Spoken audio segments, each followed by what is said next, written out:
नमस्कार। आप सभी का स्वागत है आपके अपने चैनल एस्ट्रोलॉजी लर्नर में।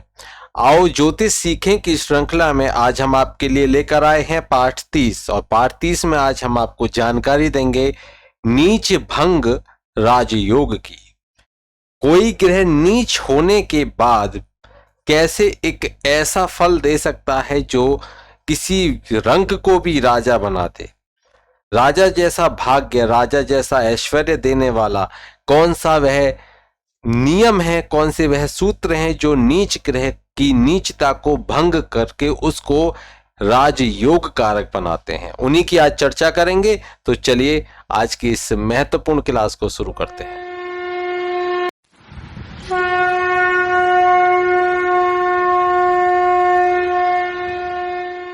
हम बात करने जा रहे हैं नीच भंग राजयोग की। तो सबसे पहले इसके संदर्भ में कुछ नियम हैं, उनकी चर्चा करेंगे। तो यहां मैंने एक मेष लग्न की कुंडली ली है। ये मेष लग्न की कुंडली है, लेकिन इसमें ग्रहों को स्थापित नहीं किया गया है, क्योंकि यहां मैं आपको नियमों को समझाऊंगा, उन सूत्रों को समझाऊंगा।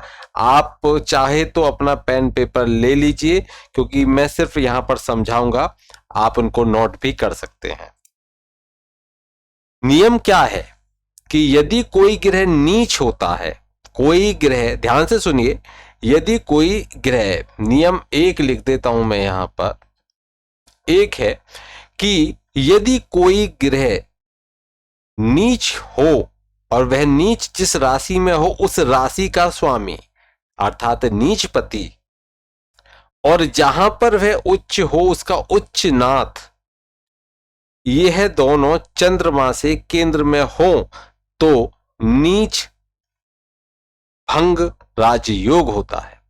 तो यहां पर उस ग्रह की नीचता भंग हो जाती है। जैसे मैं एक उदाहरण के तौर पर लेता हूं कि मेष राशि में यदि शनिदेव विराजमान हो जाएं, यदि मेष राशि में शनिदेव विराजमान हो जाएं, तो मेष राशि के जो स्वामी हैं वह कौन है? तो एक नंबर के स्वामी कौन होते हैं? तो वह होते हैं मंगल। और वहीं जो शनि है वह उच्च कहां पर होते? तो वह उच्च होते 7 नंबर की राशि, तो जिसके स्वामी होते हैं शुक्र। तो शुक्र के घर जो तुला राशि है वहां पर उच्च के होते। तो मंगल, अब हमें पता चल गया कि यहां पर मंगल जो नीचपति हैं या नीचनाथ है, और शुक्र जो उच्चनाथ है शनि के, ये दोनों चंद्रमा से केंद्र में होने चाहिए। चलिए अब हम यहाँ पर चंद्रमा को विराजित कर लेते हैं। चंद्रमा को यहाँ पर कुंडली में कहीं पर भी आप विराजित कर सकते हो, मैं यहाँ पर आपको करके दिखा रहा हूं। चंद्रमा को यहाँ मानकर चलिए, चंद्रमा यहाँ बैठे हुए हैं चौथे घर में, चौथे घर में चंद्रमा विराजमान है। अब इनसे जो मंगल और शुक्र हैं वह भी केंद्र में होने चाहिए। केंद्र कौन कौन से हो सकते हैं? अगर हम यहाँ चंद्रमा बैठे हैं, इसको मैं लग्न मान लूं, तो यहाँ पर ये सप्तम भाव हो गया, ये सप्तम भाव हो गया, ये चतुर्थ भाव हो गया, और ये दसम भाव हो गया, ये लग्न हो गया। इन चारों में कहीं पर भी मंगल और शुक्र विराजमान होते हैं तो वहां पर क्या हो जाएगा? जो शनि का नीच स्थिति बन रही है, जो शनि नीच के हो रहे हैं, उनका नीच, उनकी नीचता यहाँ पर भंग हो जाएगी। जैसे यहाँ पर अगर मंगल बैठ गए हों, यहाँ पर शुक्र विराजमान हो गए हों, इस स्थिति में जो शनि है, क्योंकि चंद्रमा से दोनों ही केंद्र में है, तो चंद्रमा से दोनों केंद्र में है, तो इस स्थिति में यहाँ पर यह नीचता शनि की भंग होकर शनि एक उत्तम राजयोग का फल देंगे। शनि उस व्यक्ति को ऐश्वर्य देंगे। तो यहां पर शनि की नीचता भंग हो जाती है। नियम आपको अच्छे से समझ में आ गया होगा कि मैं फिर से नियम को आपको समझा देता हूं कि कोई भी ग्रह जहां पर नीच होगा, उस नीच राशि का, जहां पर वह नीच हो रहे हैं, तो वहां उस राशि जिसमें नीच होते हैं उस राशि का स्वामी कौन, और जहां पर वह ग्रह उच्च का होता उस राशि का स्वामी कौन, इन दोनों का चंद्रमा जहां विराजमान हो, उन चंद्रमा से चौथे पहले लग्न में हो, या फिर केंद्र का अर्थ है, यहां पर केंद्र का अर्थ है कि चंद्रमा से केंद्र में होने चाहिए। तो केंद्र में लग्न हो गया, चौथा भाव हो गया, और सातवां भाव हो गया, 10वां भाव हो गया। तो चंद्रमा से यदि लग्न में चंद्रमा के साथ हो, या चंद्रमा से चौथे हो, चंद्रमा से 7वें हो, या चंद्रमा से 10वें हो, मंगल और शुक्र यहाँ दे रखें, कोई भी ग्रह हो, नीचपति और उच्चनाथ, नीचनाथ या उच्चनाथ, ये दोनों के दोनों कहां पर हो, चंद्रमा से चौथे, चंद्रमा से लग्न में चौथे, 10वें, 7वें, 10वें, यहां पर होने पर ये शनि का नीच भंग हो रहा है। तो वहां पर कोई भी ग्रह होगा, अगर ये स्थिति बनेगी तो उसका नीच भंग हो जाएगा। नियम समझ में आ गया होगा। अब बढ़ते हैं नियम नंबर 2 की तरफ। नियम नंबर 2 को भी समझ लेते हैं। नियम नंबर 2 क्या कहता है? देखिए, नियम 2 कहता है कि जो नीच राशि है, जो नीच राशि है, मतलब जहां पर भी कोई ग्रह बैठा हुआ है उसकी जो नीच राशि है, उस नीच राशि का स्वामी और जो नीच ग्रह है उसका उच्चनाथ, यदि दोनों परस्पर केंद्र में हो तो नीच भंग राजयोग होगा। देखिए कैसे, समझ लीजिए। ये नियम कहता है, नियम नंबर 2 है ये। नियम कहता है कि यदि कोई ग्रह नीच राशि में हो, अब हम यहां पर किसको ले ले, यहां पर गुरु को ले लेते हैं। गुरु बृहस्पति मकर में क्या हो जाते हैं, नीच के हो जाते हैं। अब यहां पर ये नीच के हो जाते हैं 10वें में, तो नीच के हो गए। अब 10वीं किसकी, शनि, तो यहां पर शनि हो गए नीचनाथ। तो 10 नंबर के शनि क्या है, ये नीचनाथ है, शनि है। शनि इस कुंडली में नीचनाथ हो गए। और वहीं ये गुरु उच्च के कहाँ होते, कर्क में उच्च के होते। और कर्क जो 4 नंबर की राशि है, इसके स्वामी होते हैं चंद्रमा। चंद्रमा क्या हो गए, उच्चनाथ हो गए। अब ये इन दोनों में से, ये दोनों चंद्रमा और शनि, चंद्रमा और शनि, क्योंकि यहाँ पे बृहस्पति की नीचता को भंग करने की हम बात कर रहे हैं, तो चंद्रमा और शनि इन दोनों में परस्पर ये केंद्र में हो, परस्पर केंद्र में। जैसे कि मानकर चलिए, मैं एक एग्जांपल देता हूं, जैसे शनि यहां विराजमान है, शनि यहां विराजमान है। अब शनि से केंद्र क्या हो गया, 1 2 3 4, तो यहां पर अगर चंद्रमा है, अगर यहां चंद्रमा है तो भी क्या हो जाएगा, गुरु का नीच भंग हो जाएगा, ठीक है। और यदि यहां शनि है, अगर यहां शनि है 1 2 3 4, तो यहां चंद्रमा है, तब भी बृहस्पति का नीच भंग हो जाएगा। यदि यहां पर शनि है, यहां शनि ले लेते हैं, यहां पर शनि है, तो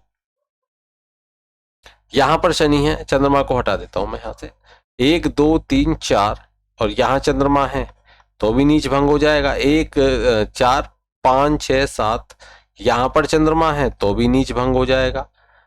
और यहाँ 7 8 9 10, यहां पर चंद्रमा है तो नीच भंग हो जाएगा। समझ में आ गया होगा नियम। क्या नियम है, आपस में केंद्र में होने चाहिए। यहां पर चंद्रमा यहां से नहीं लेना, कोई भी ग्रह है उसके उच्च नाथ और नीच नाथ, ये दोनों परस्पर केंद्र में हो, तब वहां पर जो नीच का है वह समाप्त हो जाएगा। जो नीच भंग हो योग हो जाएगा यहाँ पर, तो बृहस्पति का यहाँ पर नीच भंग हो जाएगा। ये नियम समझ में आ गया होगा, नियम 2 अच्छे से। अब हम बात करेंगे नियम नंबर 3 की। नियम 3 क्या कहता है? नियम 3 कहता है, ध्यान से सुनिए। नियम 3 कहता है कि जिस राशि में नीच ग्रह होता है उस राशि का स्वामी अर्थात वही नीचनाथ, यदि नीच ग्रह को पूर्ण दृष्टि से देखता हो तो नीच भंग राजयोग होगा। जैसे कि यहां पर शनि बैठे हुए हैं, और इसका जो नीच नाथ कौन होगा, यहां पर नीच नाथ हुआ मंगल। मंगल अगर यहां बैठ जाए तो ये अपने पूर्ण दृष्टि से किसको देखेंगे, तो यहां पर बैठकर ये नीच ग्रह हैं, पूर्ण दृष्टि से किसको देखेंगे, जो अपने घर को देखेंगे, तो यहाँ बैठे शनि को देखेंगे। तो यहाँ पर जब ऐसी जो नीच नाथ तो अपने ही घर को देखने लगे और उसमें बैठे ग्रह को देखें, तो यहाँ पर उसकी नीचता जो है वह भंग हो जाती है। तो यह नीच भंग राजयोग होता है। ध्यान देने वाली एक बात और है कि यदि ऐसा योग, कोई भी योग नीच भंग 6 8 12 में बने तो वहां पर प्रभाव तो रहेगा, भंगता तो होगी, लेकिन जितनी केंद्र या शुभ स्थानों पर नीच भंग अच्छा बनेगा, इतना प्रबल उसका फल नहीं प्राप्त होगा। ये आपको ध्यान में रखना है। तो यहां ये नियम अच्छे से आपको समझ में आ गया होगा। अब बढ़ते हैं आगे नियम नंबर 4 की तरफ। नियम 4 क्या कहता है? नियम 4 कहता है कि यदि कोई ग्रह नीच राशि में हो, कोई ग्रह नीच राशि में हो, जैसे जो मंगल हैं वह कर्क में नीच के हो जाते हैं, मंगल कर्क में नीच के हो गए। अगर मंगल कर्क में क्या हो जाते हैं? नीच के हो जाते हैं।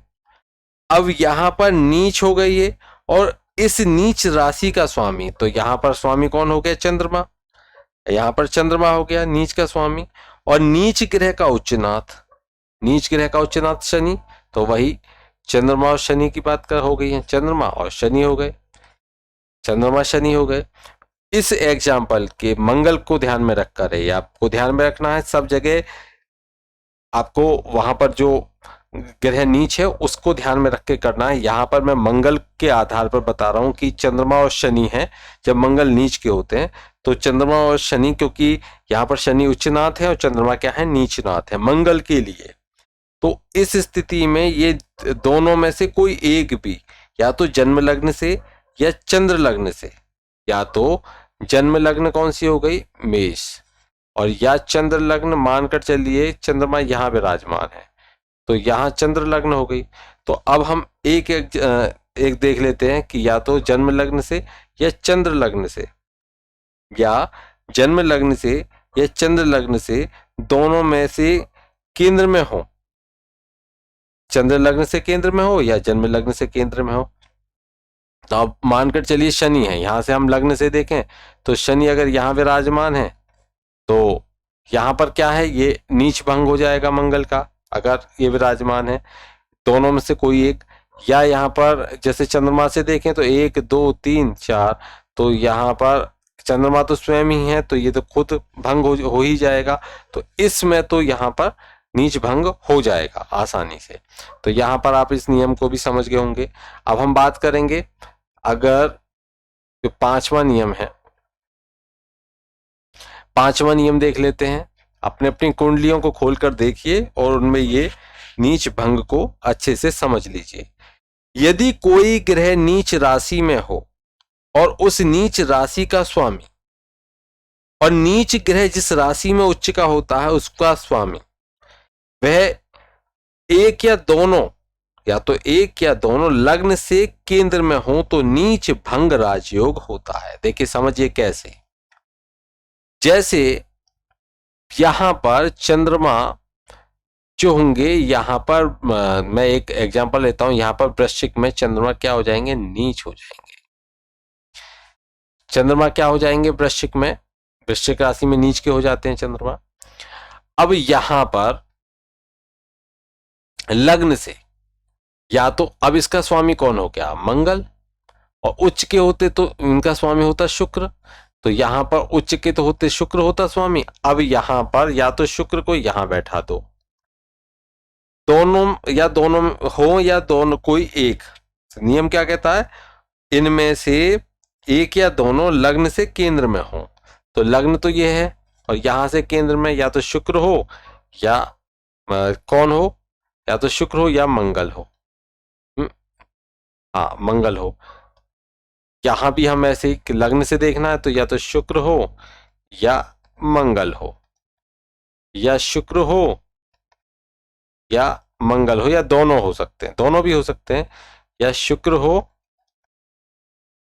या मंगल हो, क्योंकि ये भी केंद्र ही है, ये भी केंद्र ही है, दोनों भी हो सकते हैं और कोई एक भी हो सकता है।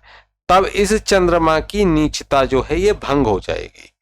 ध्यान रखिए, चंद्रमा की नीचता भंग हो जाएगी। ये आपको मैंने आज 5 सूत्र आपको यहाँ अच्छे से समझा दिए हैं, और ये सूत्रों को आप जो भी आपके पास कुंडली है उस कुंडली में सूत्रों को लगाइए और देखिए कि किस किस ग्रह की नीचता भंग हो रही है, कौन कौन आपकी कुंडली में नीच है और उसकी नीचता किस प्रकार से भंग हो रही है। तो जब भी नीच भंग होगी और वहां पर राजयोग बनेगा, तो वहां पर जितना ग्रह बलवान होगा उतना ही वह नीच भंग जो योग है प्रबल होगा, और उतने ही उस व्यक्ति को ऐश्वर्य, उसके भाग्य को उदय करने वाले ये योग होगा। तो आशा करता हूं आपको ये बहुत अच्छे से टॉपिक समझ में आया होगा। आगे फिर एक नए विषय के साथ मैं उपस्थित होऊंगा। तब तक के लिए जय श्री कृष्णा।